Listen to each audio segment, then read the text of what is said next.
This should be interesting. It should be interesting because I have recorded these podcasts, like 260 of them now, in a variety of conditions. I have recorded podcasts with my back out, half laying upside down. I have recorded podcasts with my voice mostly gone, either from a cold or from a gig. I have recorded podcasts in good headspaces, not great headspaces. I have never recorded a podcast, though, on the morning when I am due for blood work, and I have therefore not eaten, nor, and this is the critical piece, nor had coffee. And so I don't know what to expect. What we have here, what we are embarking upon, is an adventure. Because I don't know if my usual incredible eloquence and wit will be present or if I'll just be falling all over myself. I don't know if my performance is entirely chemically produced or not. Is it just the caffeine? Is it just the cinnamon raisin toast? Or is it something deeper than that? And I guess we're going to find out.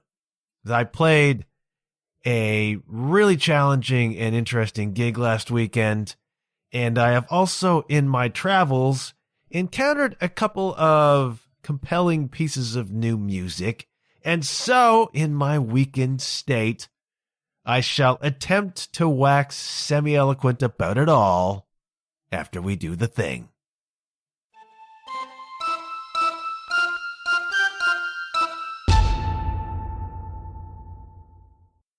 Starting to feel like a musician again, kids. Oh yeah, starting to actually feel as though I'm a musician again. I had, if you've not been keeping up, rather a long hiatus over the winter, an unprecedented hiatus since I started really playing out many years ago. I didn't play a gig for something very close to 6 months. Unheard of in my experience, with the exception of the pandemic. But even in the pandemic, I don't know if I went 6 months without setting up on the edge of a patio on a golf course with people socially distanced far away from me. I don't know if I ever did 6 months, even in that time. But for whatever reason, I just went from November till May without playing a gig. Very weird. But a couple weekends ago, Fresh Breath was back in action. We had a really fun show. And then last weekend, my debut, my official formal debut as a drum accompanist for a dueling pianos show. Now, I have some limited experience as a dueling piano accompanist because our great friend Kay Howell spent the better part of 3 years on the high seas doing dueling pianos as a cruise ship gig. And last year, I cruised with her in the Caribbean. And that gig it's an interesting one for a ship performer. Kay had to do 4 shows over the course of 7 days. Those are 3-hour gigs, but they're rotating between 3 duelers. But still, 4 nights, 3 hours, and I had the privilege of getting up on stage a couple of those nights to play, at very least, some K originals, and maybe drop in for a couple of dueling requests as well. So I have seen many a dueling pianos show, and I have participated in a couple loosely. If you are not familiar with dueling pianos, it's a really fun night where you have typically on the stage 2 pianos and 2 pianists. And what they do is an entirely, utterly all-request show. So pieces of paper and pencils are handed out to the various tables around the venue. People write down their requests, they bring them up, and the duelers play them. Even if they don't know the songs, they play them. I am amazed by what these people can do. People like Kay, Kay has a repertoire of like 1,000 songs, quite literally, that she can just pull out and do.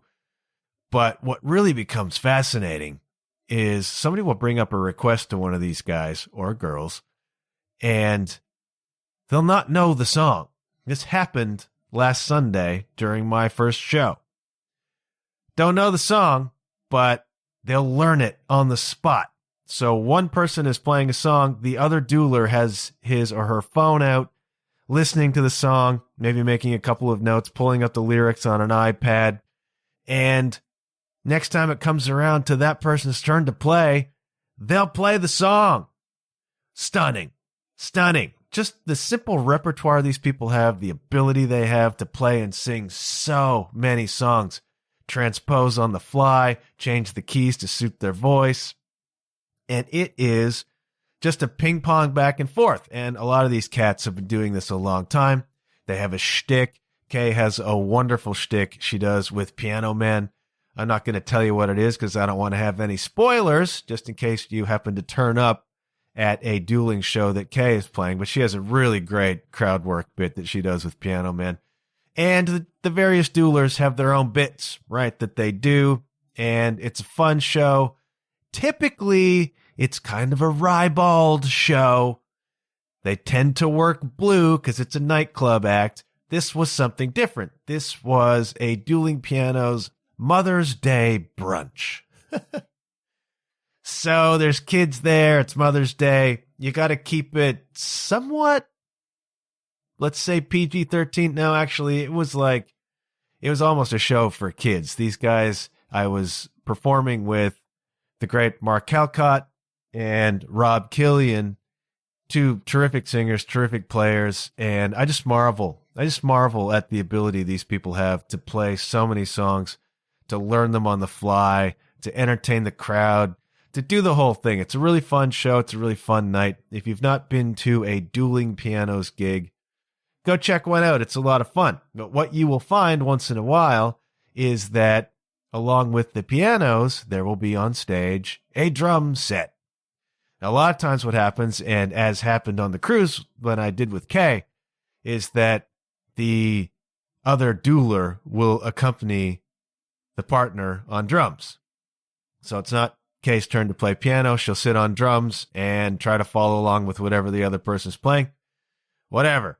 But sometimes, I guess, they actually want a dedicated drummer to come and do the show. And so Mark Calcott was coming to town and wanted a drummer. I believe mentioned it to Kay. Kay recommended me. Thank you, Kay. And so I was hired to come in and do this gig. And I got to tell you straight up, I don't get nervous anymore for shows. I was nervous for this one.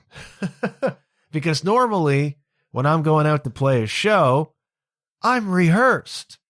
I'm going to play with a band, and we have rehearsed the songs in the set, and we know them inside out and backwards.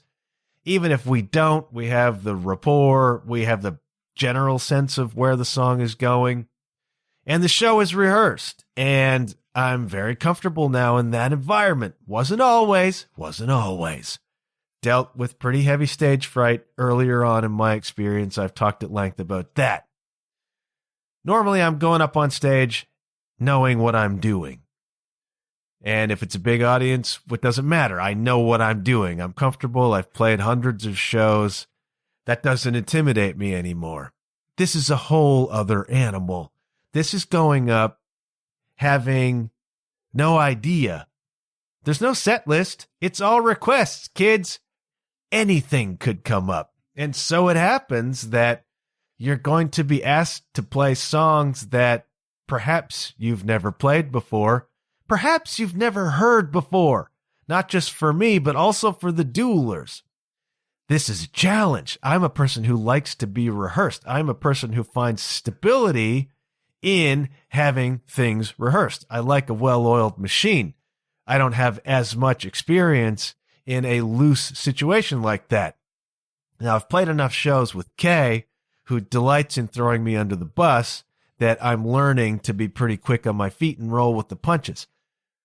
So I gladly accepted the gig, but I was nervous about it because I don't know what I'm getting into. And it's like, even if you know the song, the pianist may not play it the way that it was recorded, or the pianist may have a crowd work thing that he or she does at some point. Because the idea is to do a lot of songs that people know and they will sing along to, right? It's supposed to be a big sing along.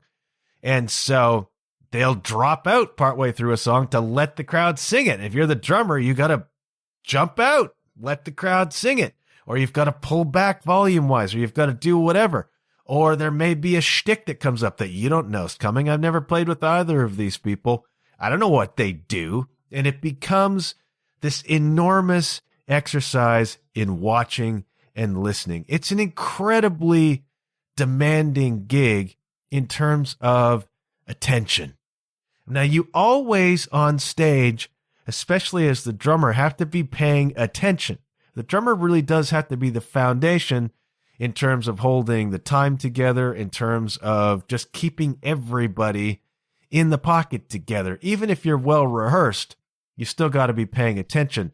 Although you can let yourself go a little bit because everybody knows where things are going, where they're going to wind up. In a show like this, no idea. No idea. So I'm going up on stage, not having any idea what I'm going to be asked to play, not having any idea how I'm going to be asked to play it, right? A pianist might do a song at a different tempo. A pianist might do a song with a completely different vibe. It's like you can come in and play Mr. Brightside by the Killers, but it's not a full band arrangement. It's just a piano. It's going to be different. It's like you can know the drum parts, but they may not fit anymore. Or it may be a song like a rock song. Pianists tend to do this. They'll take like a driving rock song and swing it just a little bit. My musician friends out there will know what I mean. And all of a sudden it becomes this kind of jangly piano ditty instead of a driving rock song. It's like, well, I knew all the drum parts to that, but they no longer fit. And so you are obligated, challenged, to improvise drum parts on the spot in much the same way that the pianists are improvising sometimes a whole song. Really, really challenging. And then they want moments, so they want stops, so they want hits. And then how the hell are we going to end this song? And it's just like this constant game of watching when to drop out, watching when to pick up, listening for how the pianist actually performs this song.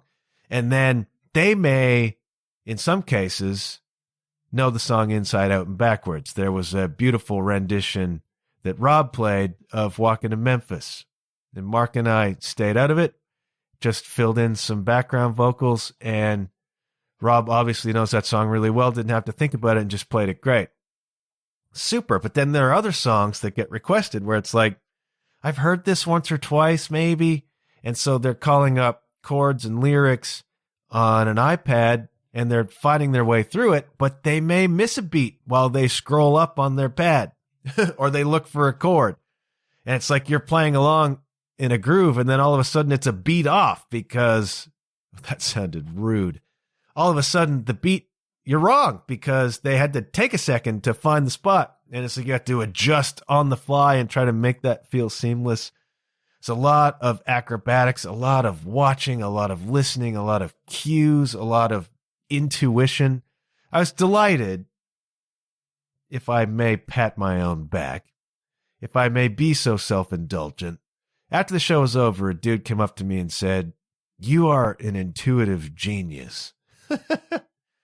Meaning the way that you handled that show, just being able to pick up where the artist wanted to go, what the song was going to do, where the stop was coming, where the build-up was coming, where the crowd work was happening, whether I'm pulling back, picking up, carrying something. He's like, you are an intuitive genius. You picked all that up. Now, it seems like intuition, and in some cases it is, but it isn't really. Mostly it's watching the duelists, watching their cues. Like ending time comes and they'll just flick their eyes at me, and it's like, okay, we're going to end this somehow. And then they may do a setup, dun, dun, dun, dun, dun, bum, bum, and you know how to hit that, right? A lot of times it's watching the cues. A lot of times they're looking at me, nodding, they're doing this, or they're giving me the sign to pull back. A lot of that is done very subtly, and I'm watching the cues. And so I'm not an intuitive genius in that sense, but I am a musician who's paying attention, right?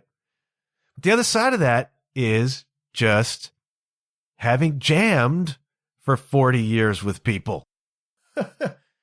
And if I'm offering a piece of advice to you young musicians out there, it's to get in a room and jam with other musicians, because this is where you learn this stuff. This is where you learn the ebbs and flows of a song. This is where you learn when it's time to drop back or build something up.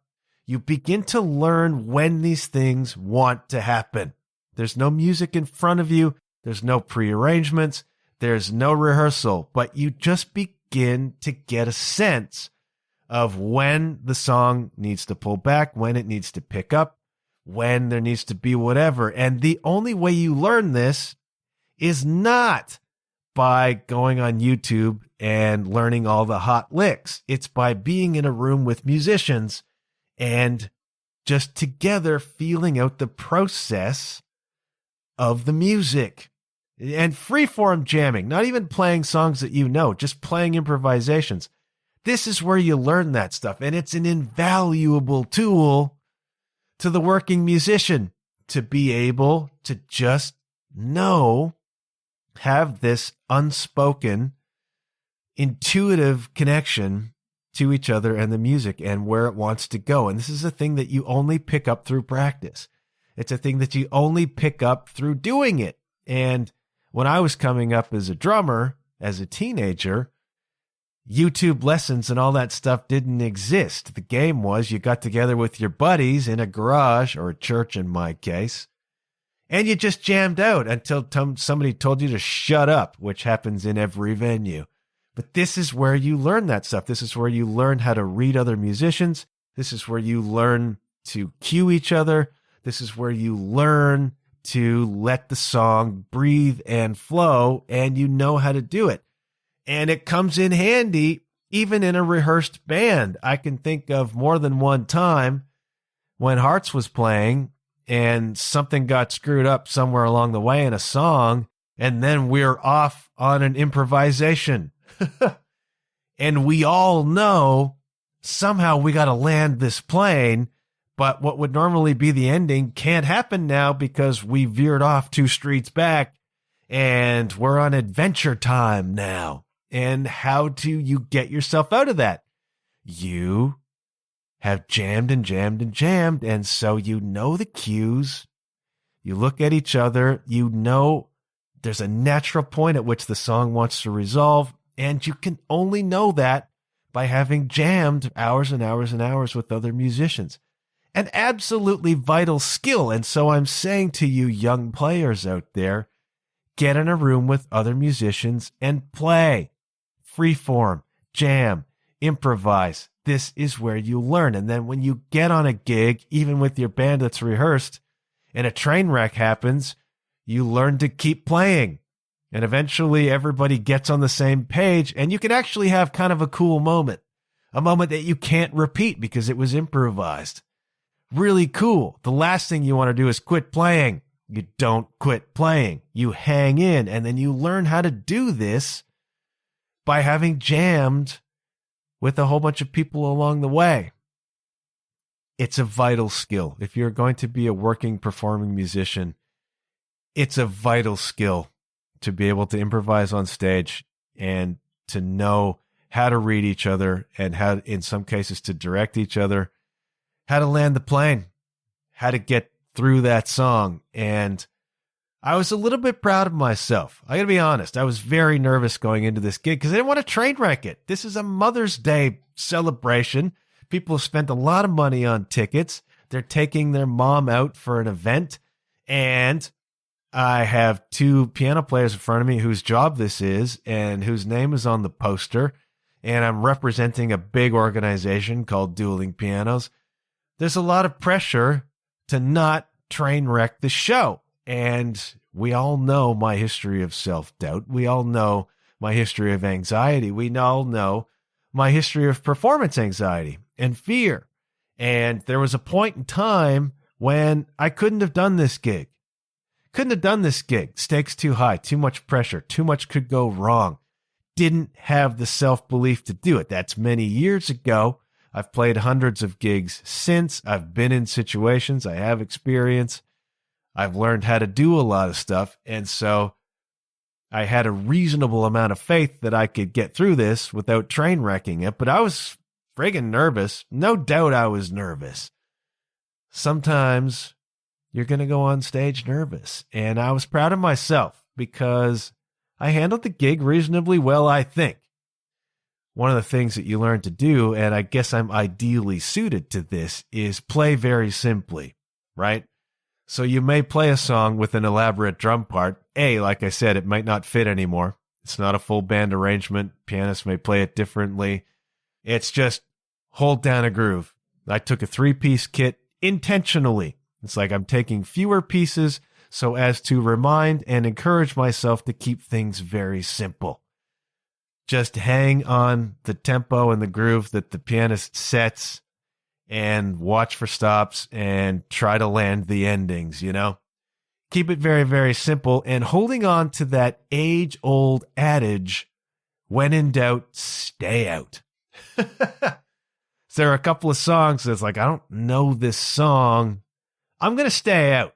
I'm just going to hang on the kick maybe or just play kick and hi-hat. Don't wreck the show. And for heaven's sake, do not overplay. Never, never, never, never, ever, as an accompanist, overplay. All right? Your name is not on the friggin' poster.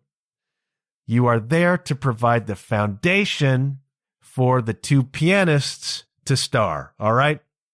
Now, as a side player, you learn very quickly, and it's repeated over time, that your job is to make the platform for the singer-songwriter, the artist, to be the star. You're not the star. They're the star. Let them be the star. And so I've learned that lesson. I've absorbed it well, and I do it fairly well. And the gig went great. I think the gig went great. There were no obvious train wrecks. The thing about a dueling show is that I think everybody knows that the pianists are also under the bus a lot of the time. And so if there are mistakes, that becomes part of the show. It becomes part of the joke. It's kind of like stump the band in some ways. But yeah, we played some stuff I'd never heard before. And again, you jam and improvise. You learn to play stuff you've never played before. You become able on your instrument to express things, and that's great. A lot of pressure, but it's just the evidence. I'm telling this story to provide the evidence that those of you who have stage fright, those of you who have self-doubt, which is my personal bugaboo, it's like you can get there, right? I couldn't have done this gig 15 years ago. I would have been too frightened to do that. I can do it now because I've spent 15 years in the crucible. I've spent 15 years facing the fear of performance, facing the fear of not being good enough, making mistakes on stage and then learning it's not the end of the world. All of this is the product of experience, but the experience only happens when you, stop me if you've heard this, put yourself out there. You can't theorize. You can't be academic about it. You can only have the lived experience, and then that experience carries you through till you become the sort of person who can play a gig like that. You become the sort of person who can play in front of 5,000 people without being nervous about it. You become the sort of person who can fly to Sweden next month and play a festival. Couldn't have done that 15 years ago. And maybe you're a person right now who is shy about performing as a musician, performing as an actor. Maybe you are shy about sharing your art. I've been saying all along that it's just one step through a thin veil of fear. Once you make that step, you set yourself on the path to becoming the sort of person who can. Becoming the sort of person who can do whatever it is you want to do that you're afraid to do right now. I'm pleased to be able to bring again some real world evidence that Stepping through the fear is what puts you on the course, right? And the fear is a paper tiger. The fear is a thin veil. It looks like a forbidding wall. It looks like a steel door closed. It isn't. It's actually an illusion. It's actually a thin veil. You push through it. You step into a new world where you begin to face that stuff, realize you can overcome that stuff, and then whatever it is that you want becomes possible for you, becomes accessible for you. But it doesn't happen unless you put your foot through the veil and step into that world. And so I did that many, many, many years ago now. Learned very quickly that I don't have to be frightened on stage. And then over time and through experience, you become the sort of person who can walk in and play a gig like that and at least hold your own and do okay. And so my encouragement is, again and always, to all of you to consider what fear you have. Consider what you think you can't do. Enter a pickleball tournament, for example, and realize that you can. You can become the sort of person who can play a duper-rated pickleball tournament and make the finals in a category that you don't belong in. Just saying. You can become the sort of person who can perform on stage. You can become the sort of person who can display your art. You are the sort of person, you can become the sort of person who can appear on, YouTube or have a YouTube channel or write poems or go for that job that you don't think you're qualified for. You can become the sort of person who can do that. 15 years ago, if you said to me, you're going up on stage with two professional pianists and you're not going to know what songs are going to be played. And in fact, you may not even know some of the songs that get played in front of an audience of whatever it was, 250 people. You're going to have to go up and do that tomorrow. 15 years ago, me couldn't handle that. Today, me can handle that as a product of having pushed through fear and gathered all of the experience and all of the receipts that say you're capable of doing this. Will I be nervous doing another dueling show? Yeah. Hell yeah. But I also now have a receipt. I have a couple of receipts through Kay and through that show that I can handle it. That I can handle it, then I can do it. And it just gets easier over time. And then bigger, more challenging things, whatever. It's like you start off playing for 30 people in a basement, which is what I did with Hearts, eventually working up to playing in front of thousands of people without fear. But it doesn't happen unless you make the initial step. So my point with the dueling story is just to bring the receipts. If you push through fear, you can become the sort of person who can do whatever it is you're trying to do. I want to thank Rob. I want to thank Mark. I want to thank Kay for getting me on that gig and being such great and gracious partners in that enterprise. And if they're listening, I hope I did okay. And if you happen to have been at that show and are listening, I hope you had a good time. Seemed like everybody did. The problem with no caffeine is just a splitting headache. The caffeine friggin' headache. I'm going to soldier on. I'm going to become the sort of person who can deliver a podcast with no breakfast and no caffeine. I got to do it now. I got to do it now because I have to edit it this afternoon because then I got pickleball later. And then Canadians, game 4, kids. Canadians, fire on ice. Were a thing of beauty in game 3. And I got to watch the game tonight. So I have to get this recorded now. Hopefully the quality hasn't suffered too much. I got 2 pieces of new music to tell you about, one of which makes me very happy because it gives me a chance to tell a road story. And I never tire of telling road stories. I just haven't accumulated any new ones for a long time. Sweden will hopefully provide. But this road story takes us back to Germany in 2017. The Sarah Smith Band on the first European tour that we did. And we were midway through a 4-week tour. And we had been waylaid by a virus. A virus had knocked us on our friggin' butts. Bad, bad, bad news. Like a really bad virus. We all felt varying degrees of crap. Sarah lost her voice utterly. We actually had to cancel shows.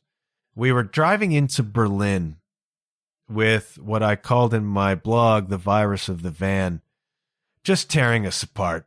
I felt like I got hit by a friggin' truck. Sarah felt worse and somehow was driving. And Ken and Denny Boy, also varying degrees of hit by this thing. It was a really, really bad virus. Just extreme fatigue, loss of voice, no energy, felt like crap. Bad one, rips through the van. And it happens. That's why you have to try to keep yourself healthy on the road. But this thing just knocked us out. So we roll into Berlin to, as I recall, the Estrella Hotel. We were the guests of the Dahl brothers. Dahl brothers who ran entertainment at the hotel and had, at the time, I think the only or one of the only licensed Blues Brothers tribute acts. So the Dahl brothers were Blues Brothers, and they had a whole show they were running at the hotel, which was impersonators, tributes. So they had an Adele, and they had a Whitney Houston, and they had a Madonna, and then the show would be capped off with the Blues Brothers show. And so they have London roots, L-Town roots, and they know Sarah. And so the Dahl brothers were putting us up at the hotel. Fantastic.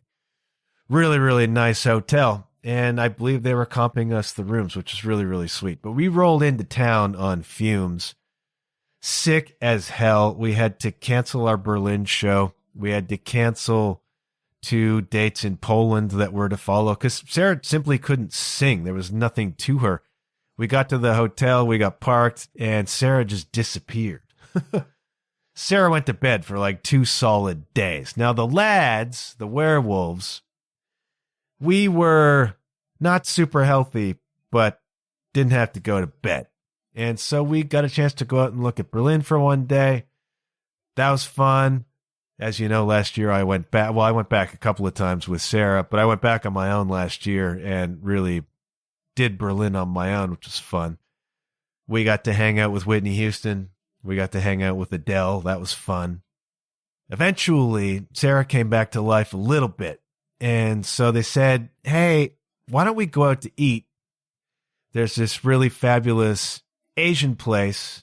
And we were all, I don't know, our throats were sore. Hadn't been eating great. We were sick. And the idea of going to this Asian place with hot tea and hot soup and vegetables sounded great to us. So we're like, yes, let's do that. So we piled into this tiny car, like a clown car, bunch of us, and we drove off to this Thai or Asian restaurant. And the food was friggin' fantastic, and it brought us back to life. And that's not the story. The story is that we were accompanied on that trip by a dancer from Russia. And the dancer from Russia was called Katerina.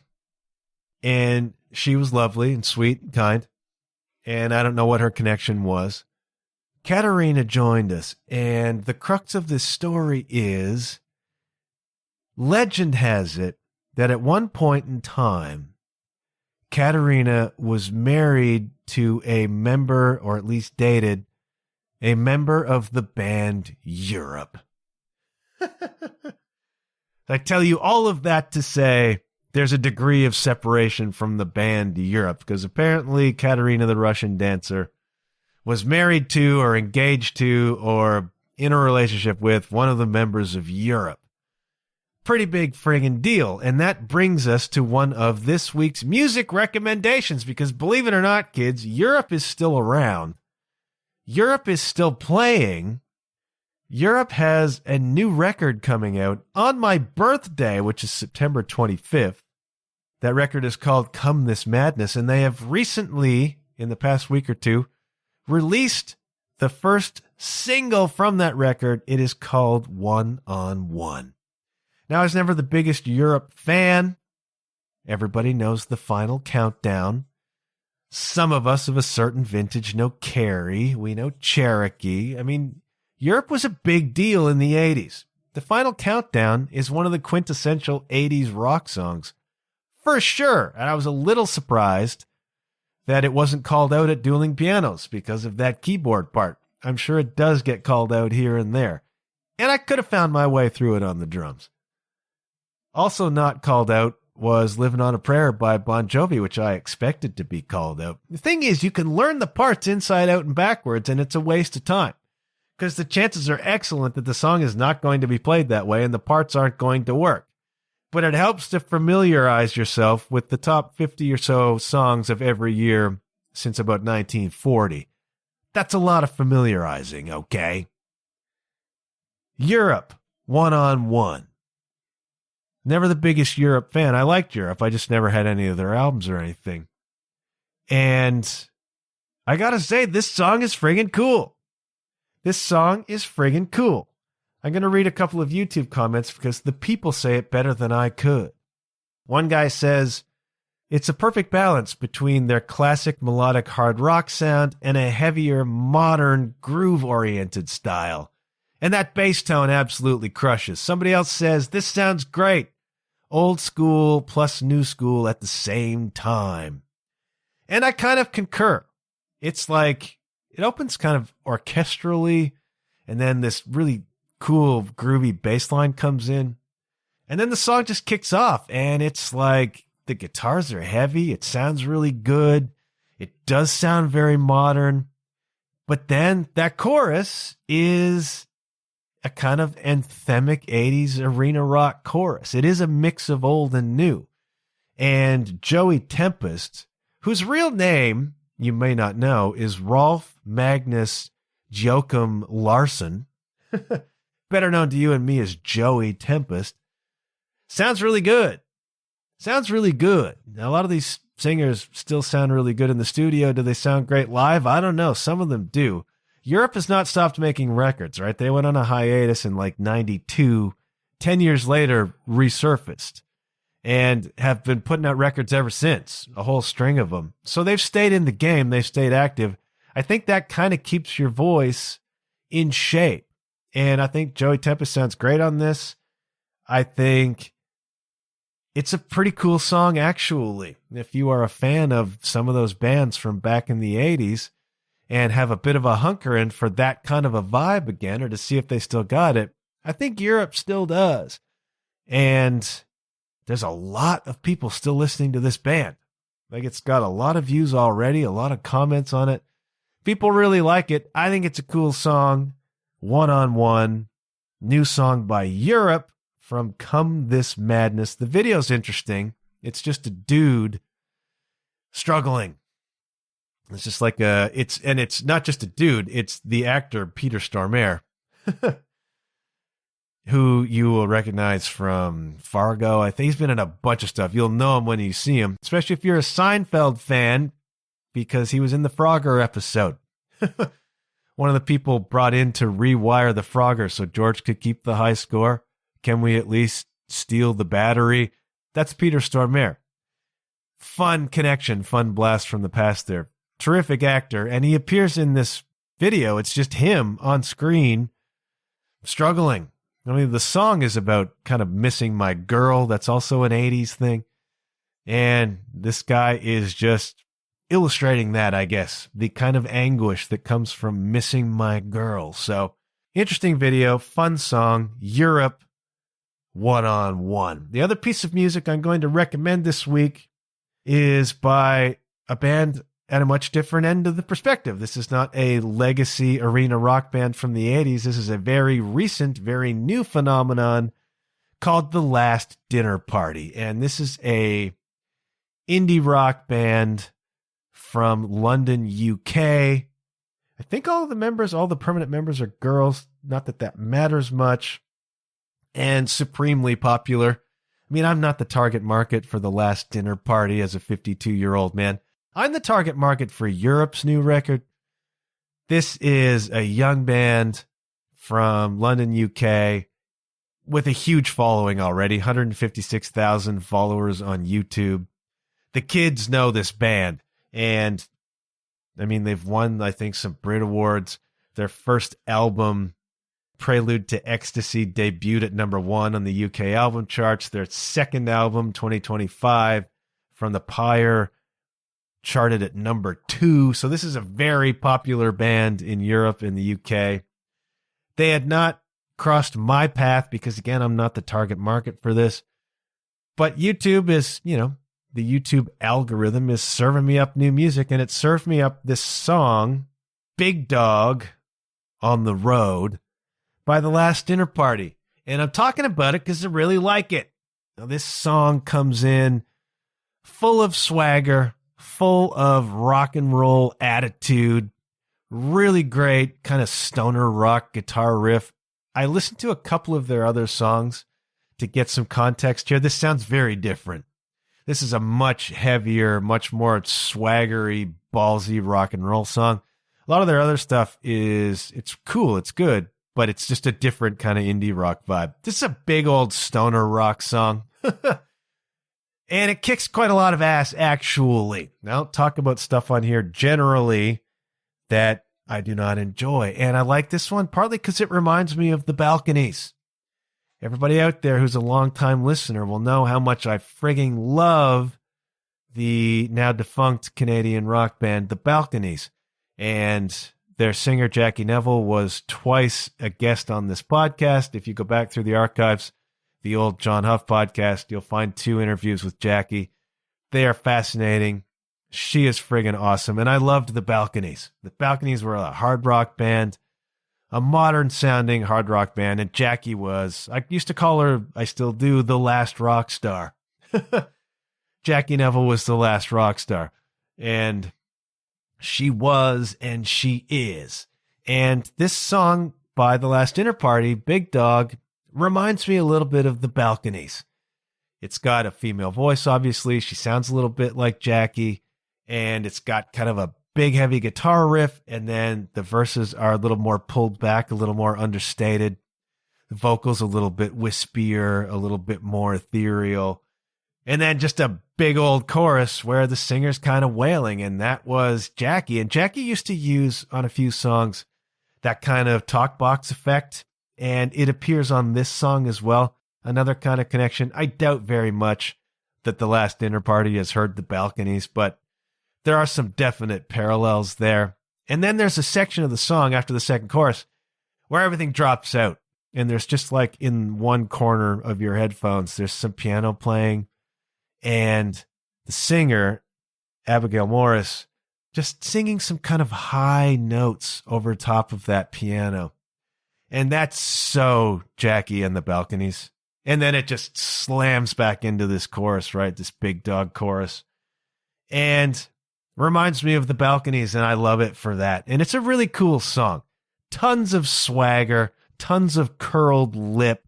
If you haven't listened to any new indie rock, stoner rock in a long time, you want to check out something that the kids are into, I'm recommending The Last Dinner Party and their song Big Dog. This is not announcing a new record. I think they've been playing this song live for a long time. We just never recorded it because it didn't fit with anything else. The crowd loves it. The fans love it. And they've been waiting a long damn time for Big Dog to be recorded. And it has been. And I think it's a cool damn song. So I'm recommending this week One on One by Europe and Big Dog on the Road by The Last Dinner Party, both of which will appear on the Referenced on the Pod 2026 playlist on Spotify. I've put a bunch of cool stuff on there. If you have not listened to it yet, you should check it the F out because we are hearing some really cool music these days. I gotta go because I'm out of friggin' gas and we're at 45 minutes or so right now. I hope that episode was coherent. We'll see when I do the editing what I actually think of it. I want to thank you as ever for your support of this program. I want to thank you for listening. I want to thank you for sharing episodes if you have. I want to thank you for your comments. I am always welcoming and open to questions from my audience. That gives me material, you know. Bill Nye's whole podcast is just questions from the audience. I welcome your questions. I welcome your comments. I greatly appreciate your support. The big Barn on the Farm Kingsville show is coming up with Fresh Breath in June. Sweden is coming up very quickly in June, and there'll be lots of fun stuff to talk about. So until then, thank you ever so much for listening. Good things do happen when you put yourself out there, kids. Ratings and reviews on Apple are most welcome. Please do me a solid and drop me one of those. Helps me in the algorithm fight against all of these big name celebrity podcasts with their huge budgets that I don't have. Thank you, thank you, thank you. Get out there, enjoy the sunshine. I will be back soon. Until then, please do take care.